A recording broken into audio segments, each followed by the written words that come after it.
கொடுத்தீங்க. சரி சரி. அப்புறம் சாப்பாடு எதாவது கேட்டுச்சா? சாப்பாடே கொடுத்துட்டீங்களா? என்ன சாப்பாடு கொடுத்துட்டீங்க?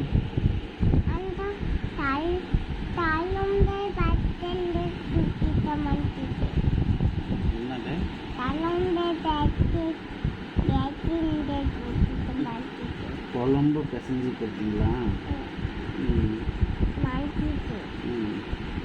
என்ன குழம்பு? மீன் குழம்புவா? நீங்கள் மீன் குழம்பு சாப்பிட்டீங்களா? நல்லா இருந்துச்சா?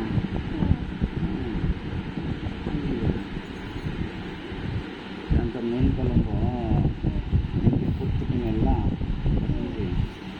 அந்த மீன் குழம்பு உள்ளத ஆனியன் போட்டுனீங்களா? ஏம்மா சமைச்சா மீன் குழம்பு? நீங்கள் இதை சமைச்சிங்களா? அப்பாவுக்கு கொடுத்துட்டீங்களா சமைச்சி? மணிக்கு ஒன்று கொடுத்துட்டீங்க, அப்பாவுக்கு ஒன்று கொடுத்தீங்களா? ஆமாம்மா, நான் அப்போ சாப்பிட்டா அதை நீங்கள் தானே சமைச்சிங்க. டேஸ்ட்டாக இருந்துச்சுமா, சூப்பராக இருந்துச்சு.